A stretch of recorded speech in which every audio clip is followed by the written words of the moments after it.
bienvenidos al servicio del domingo en Casa de Restauración, Lakeland Campus. Gracias por conectarse hoy, gracias por acompañarnos a adorar y a recibir la palabra del Señor. Y vamos a empezar adorando.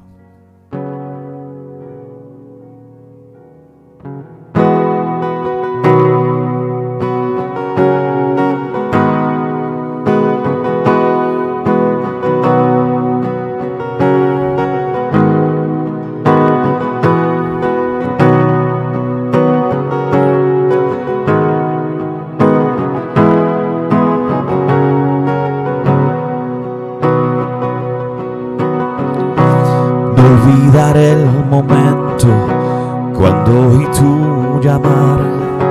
Llegaste a mi abismo, tu gracia alumbró la oscuridad, y como Lázaro me volví a levantar.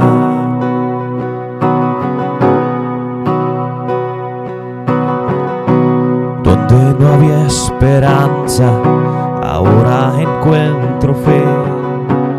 Todo lo que buscaba lo pude encontrar en Él, y como Lázaro me hizo renacer. Y ya no vivo yo, mas Cristo en mí, porque Él me levantó. Soy libre al fin, me espera el cielo delante, la tumba atrás. Aleluya, vida nueva tú me das.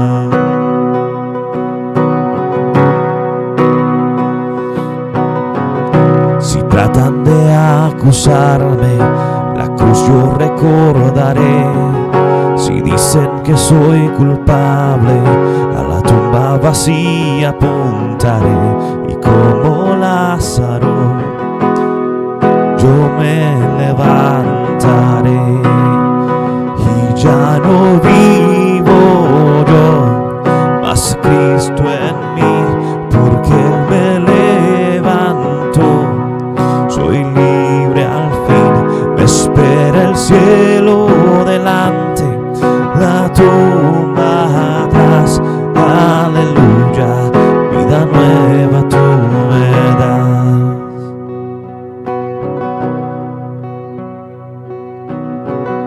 ¿Cómo puedo agradecerte por lo que has hecho en mí? Para adorar plenamente tomaría un tiempo sin fin. Y como Lázaro me has hecho revivir. Y ya no vivo yo, mas Cristo en mí, porque Él me levantó. Soy libre al fin, me espera el cielo delante, la tumba atrás. Aleluya, vida nueva tú me das.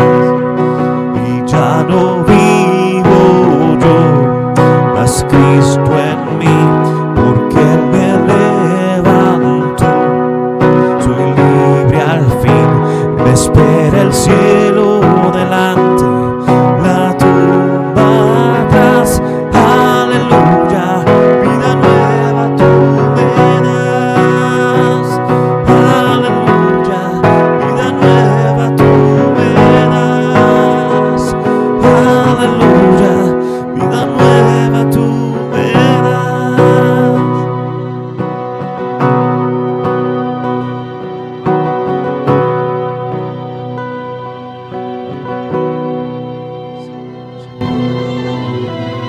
Bendito es tu nombre, Señor. Le envío saludos de parte de mi esposa, Pastora Omi. Está atendiendo al señorito de la casa. Y conocemos como Caleb puede ser un poquito fuerte. Pero está con nosotros. Hoy Es Viernes Santo.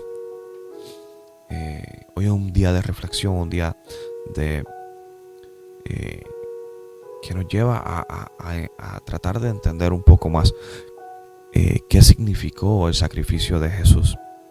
La costumbre del Viernes Santo es, conocemos el servicio de las 7 palabras de Jesús, donde se cuentan las estampas de Jesús.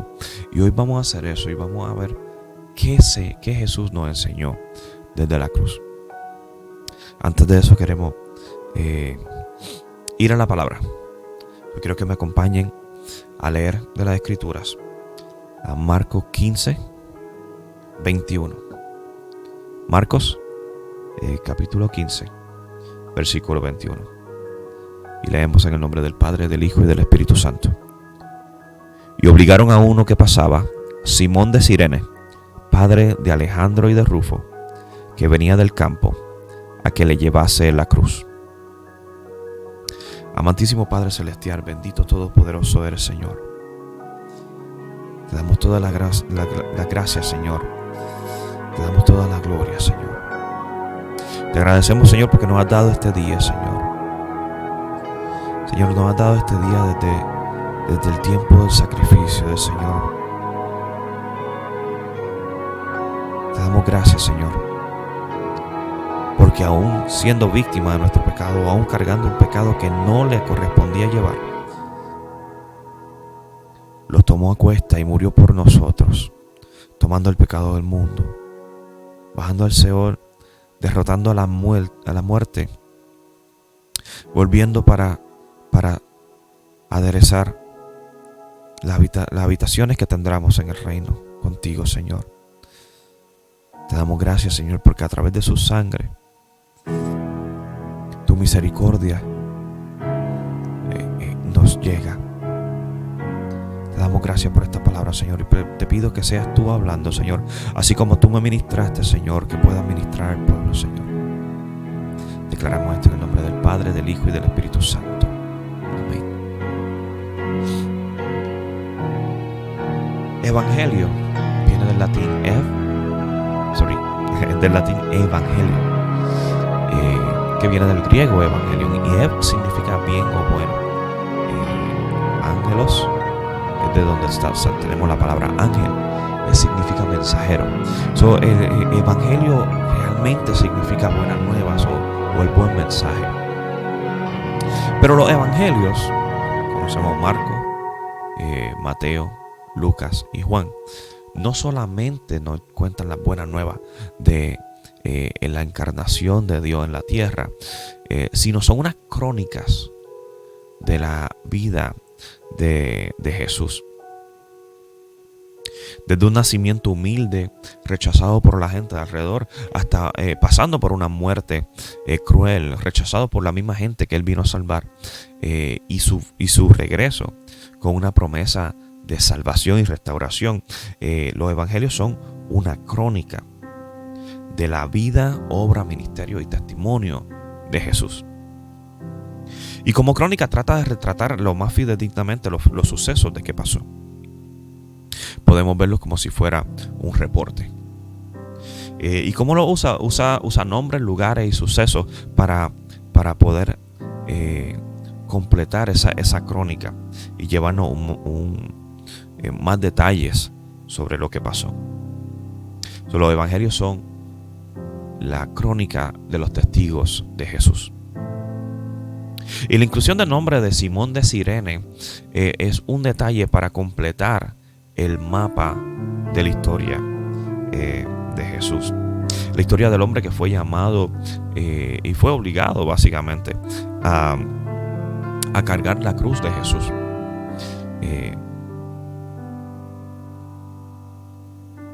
Algo bien interesante de Simón es que Simón se menciona en 3 evangelios, en Mateo, Marcos y Lucas. No se vuelve a mencionar nada más. Pero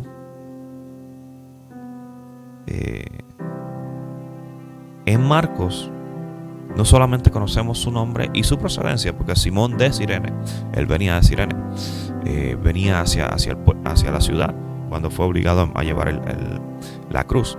En Marcos también nos da otro detalle, que es el padre de Alejandro y de Rufo.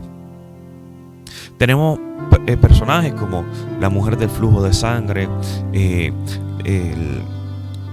joven rico, los ladrones crucificados junto a Jesús, entre otros personajes que son testigos del poder y del carácter de Jesús. Y tenemos estos personajes que sus historias son poderosas y sus nombres son omitidos. Sin embargo, a Simón de Cirene lo conocemos por nombre, procedencia y su familia. Y es porque la historia de Simón no termina en cargar la cruz. Pero de eso vamos a hablar un poco más adelante. Lucas 9:23 nos dice: y decía a todos: si alguno quiere venir en pos de mí, niéguese a sí mismo, tome su cruz cada día y sígame. Jesús nos llama a un encuentro con Él a través del proceso del que pasó, de que Él pasó. Y primero, Él se niega a sí mismo. Mateo 26:39 dice: yendo un poco adelante, se postró sobre su rostro, orando y diciendo: Padre mío, si es posible, pasa de mí esta copa, pero no sea como yo quiero, sino como tú. Él sabía lo que iba a pasar. Él sentía o sabía el sufrimiento por el que iba a pasar.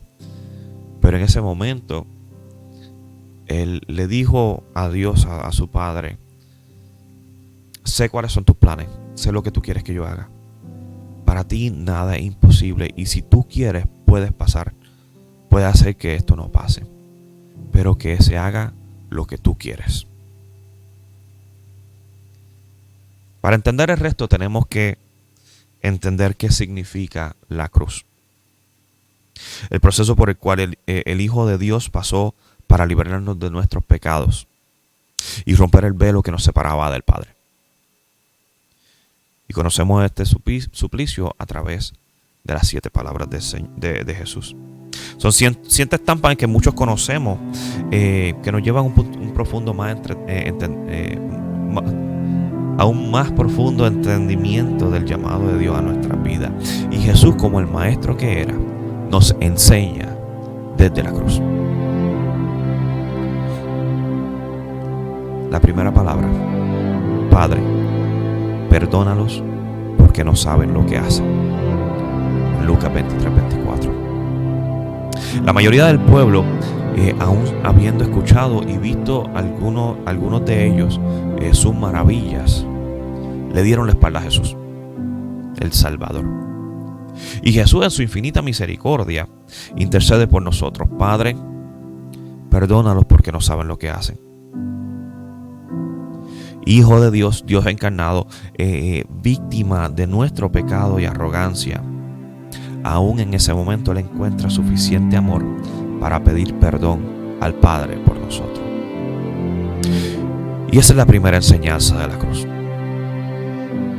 Un amor por las personas del mundo, por las almas. Un amor tan poderoso que aún en medio de la muerte y humillación, en medio de injuria y frente a un pueblo malagradecido, Jesús le dice al Padre: no los castigue a ellos no saben. Ese es el amor del Hijo unigénito, enviado a morir por nosotros. La primera enseñanza de tomar la cruz es hacerlo por amor. Por amor no solo a Dios, sino a su creación, al mundo, a las almas. Pablo nos dice: y ahora permanecen la fe, la esperanza y el amor, estos 3. Pero el mayor de ellos es el amor. Segunda palabra: yo te aseguro que hoy estarás conmigo en el paraíso. Lucas 23:43. Uno de los ladrones se burla de Jesús, le dice: si tú eres el Cristo, sálvate a ti mismo. Sin embargo, el otro reconoce la divinidad de Jesús. Le contesta el primero que ellos están ahí porque se lo buscaron. Ellos están siendo castigados por los actos que cometieron. Sin embargo, el que está en medio de ellos, no había hecho ningún mal como para estar en la cruz. Y le pide a Jesús que les recuerde cuando venga en su reino. A lo cual Jesús le responde: yo te aseguro que hoy estarás conmigo en el paraíso. Jesús, Dios encarnado, sabiendo que el ladrón era culpable, le perdona y le promete salvación. La segunda enseñanza de la cruz: misericordia. ¿Quiénes somos nosotros para juzgar a aquel que quiere entregarse al Señor? No ha bastado tanto odio y juicio en el mundo. Si el único que podía juzgar no condenó a la ramera, sentenciada a morir apedreada, o al ladrón en la cruz, ¿quiénes somos nosotros para cerrar las puertas y alejar al mundo de las buenas nuevas? ¿Quiénes somos nosotros para cerrar las puertas de nuestra iglesia? De no permitir al hermano que quiera entregarse, sea cual sea su pecado. Jesús vino a rescatar las almas del mundo. Tenemos que ver a Jesús que comió con pecadores, que compartía con los menos afortunados, que sanó leprosos. Y es solamente a través de su misericordia que hoy estamos aquí. Tercera palabra: mujer, he ahí tu hijo, he ahí tu madre. Juan 19, 26, 27. Estando María, su madre, y sus discípulos, Jesús llama a su madre y le dice: mujer, he ahí tu hijo. Y vuelve hacia su discípulo amado y le dice: he ahí tu madre. Y dice la Escritura que desde ese día la recibió en su casa. El discípulo recibió a María, madre de Jesús, en su casa. Jesús, en el lugar de su próxima muerte, crea una nueva familia. El discípulo sería hijo de su madre y la cuidaría en ausencia de Jesús. La Biblia nos dice en muchas ocasiones que Dios cuida de las viudas y los huérfanos. Isaías 1 nos habla de una manera muy fuerte de la necesidad de acatar las órdenes de Dios. En el verso 17 dice: aprended a hacer el bien, buscad el juicio, restituid al agraviado, haced justicia al huérfano, amparad a la viuda. Isaías 1 tiene unas palabras bien fuertes para el pueblo de Dios que no hacía las órdenes del Señor. Y Jesús sabía el ejemplo que tenía que dar como hijo de Dios y públicamente encargó el cuidado de su madre a sus discípulos. Y esa es la tercera enseñanza: velemos los unos por los otros. Como Dios nos ha enviado a hacer desde el principio, especialmente en estos días donde somos tan individualistas y dejamos de ver al prójimo con amor. Tenemos que velar los unos por los otros. Cuarta palabra: Elí, Elí, lama sabactani. Esto es: Dios mío, ¿por qué me has desamparado? Mateo 27, 46. Y es posiblemente el momento más desgarrador de la tortura de Jesús. Elí, Elí, lama sabactani. Dios mío, ¿por qué me has desamparado? Jesús siempre había estado conectado con Dios,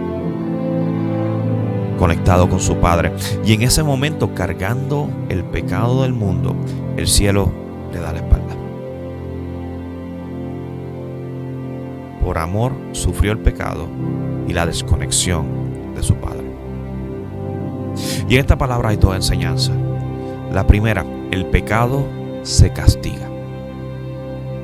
Jesús mismo tuvo que sufrir el suplicio para poder vencer el mundo y librarnos de la muerte. Entonces nosotros tenemos que entender que el pecado nos lleva a la muerte y nos aleja de Dios. Nosotros debemos dejar nuestro pecado en el pasado y caminar hacia el futuro con Jesús, caminar hacia la salvación. El pecado nos desconecta de Dios, nos desconecta del Espíritu Santo. Y tenemos que tomar esa decisión consciente de alejarnos del pecado. La segunda enseñanza de esta palabra: es simple. Jesucristo es el Mesías. Al exclamar su dolor a su padre, Jesús no solamente está gritándole al pueblo, llorando porque su padre lo dejó, sino que Jesús proclama una profecía que fue escrita siglos antes y fue escrita por el rey David.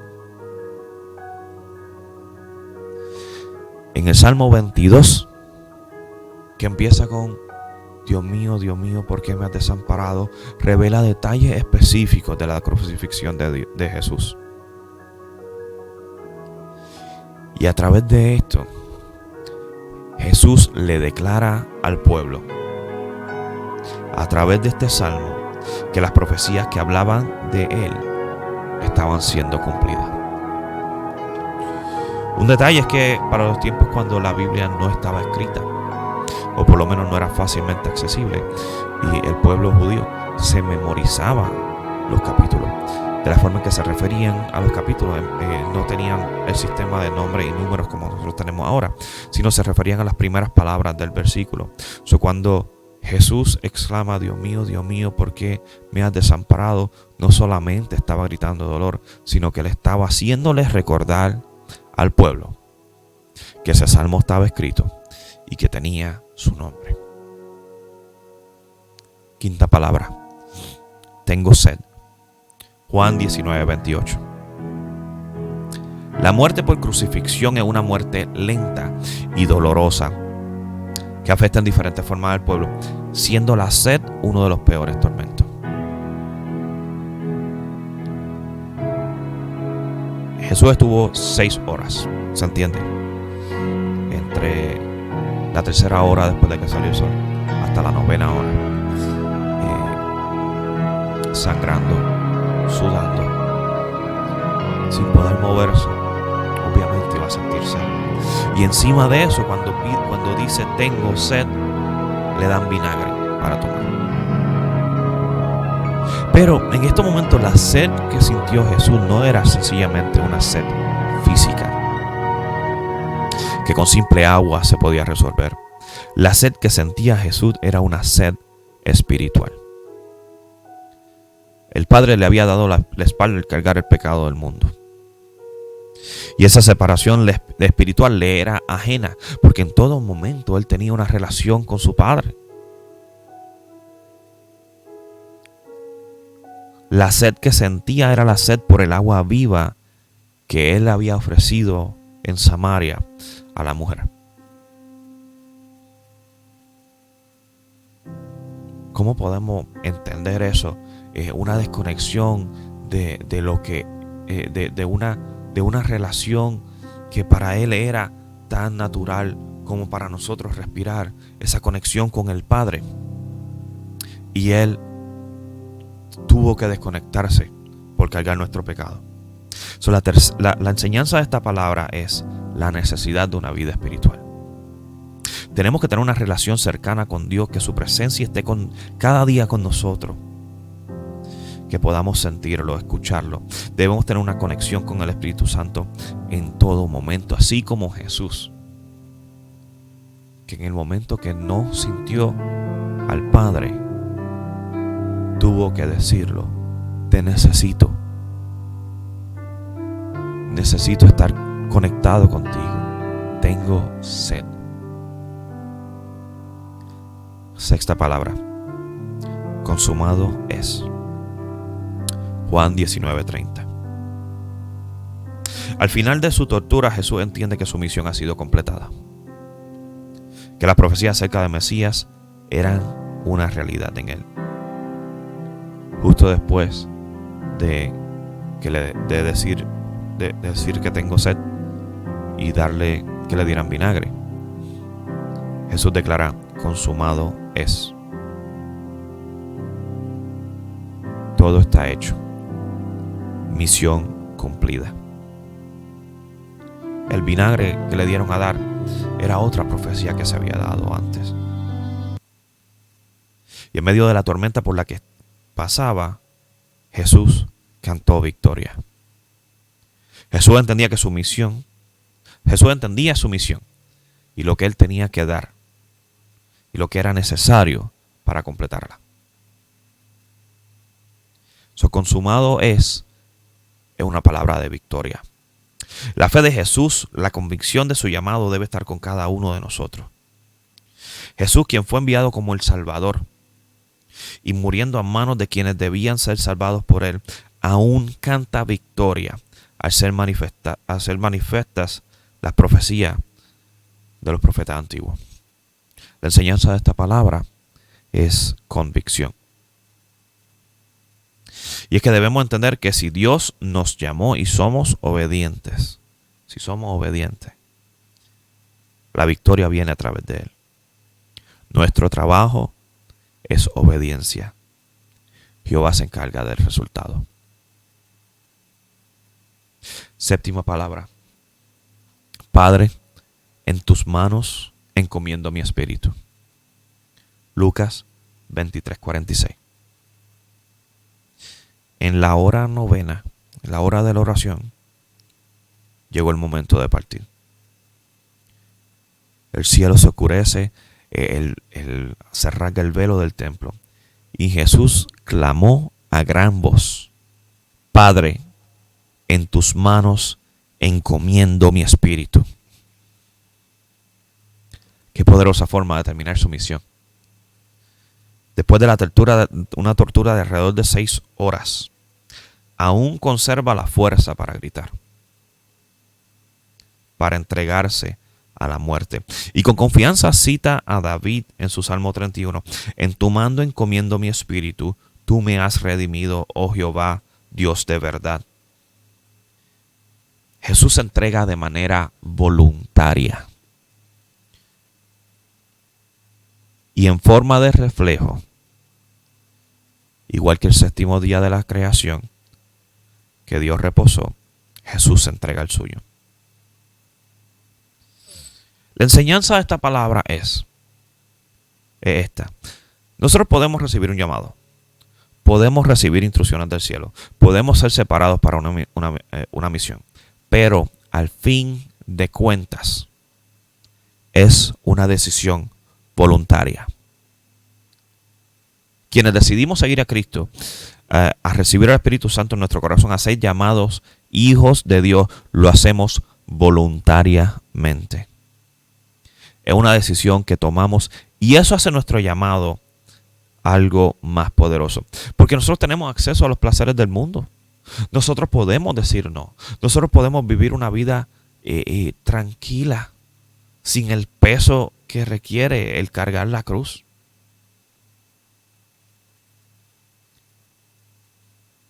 Hay muchas cosas que nos alejan de servir a Dios. Pero nosotros voluntariamente podemos hacer eco de las palabras de Josué. Y si mal os parece servir a Jehová, escogeos hoy a quien sirváis, si a los dioses a quienes sirvieron vuestros padres cuando estuvieron al lado del río, o a los dioses de los amorreos en cuya tierra habitáis. Pero yo y mi casa serviremos a Jehová. Nuestro llamado, como que hemos sido escogidos, todo eso está atado a la condición de que nosotros aceptemos el llamado de Dios. Mi pastora siempre dice que Dios es un caballero, porque Él va a tomar en cuenta qué es lo que tú quieres. Y si tú no quieres servir, Él no te puede obligar. Él quiere que tú aceptes el llamado. Él quiere estar contigo. Él quiere morar en ti. Pero si tú no quieres aceptarlo, that's okay. You can do that. Tienes que entender qué es lo que va a pasar después. Pero nuestro llamado y lo que nosotros hacemos es completamente voluntario. La decisión de seguir a Cristo y de tomar su cruz es una decisión que hacemos conscientemente cada día. Cargar la cruz es una carga pesada. La cruz Es un instrumento de tortura. No está hecha para ser cómoda. No está hecha para que sea fácil. Nuestra decisión de ir en pos de Cristo debe ser una decisión que nos confronta. La cruz cambia. La cruz cambia tu vida, cambia tu entorno, cambia tu nombre. Se llama sacrificio porque requiere nuestra muerte a este mundo para poder caminar en el reino. Hablaba al principio sobre de que los evangelios fueron crónicas y de que cada nombre era importante para quienes estaban en ese entorno. Decimos que es una crónica de los testigos porque cuenta lo que está pasando, haciendo referencia a quienes estaban ahí, para las personas que estaban leyendo entender y poder confirmar. Así tenemos el nombre de Simón de Cirene, quien fue el primero en cargar la pesada cruz de Cristo. No se le vuelve a mencionar, pero su historia no termina ahí. En Romanos 16:13, Pablo envía un particular mensaje. Saludad a Rufo, escogido en el Señor, y a su madre y mía. Rufo, escogido en el Señor. La Biblia no nos vuelve a hablar de Simón de Cirene, pero su historia no terminó en el Gólgota. Él, no sabemos qué pasó con él. Quizás no se convirtió, quizás no si fue seguidor o discípulo de Jesús. Pero Dios vio que él cargó la cruz y la cruz cambió su vida. Simón de Cirene, padre de Alejandro y Rufo, y ahora entendemos por qué menciona a su hijo Alejandro y Rufo, y era porque al menos Rufo, se entiende que Alejandro también, pero al menos Rufo estaba trabajando para la obra del Señor. Tanto que Pablo lo reconoce y su madre la reconoce como su propia madre también.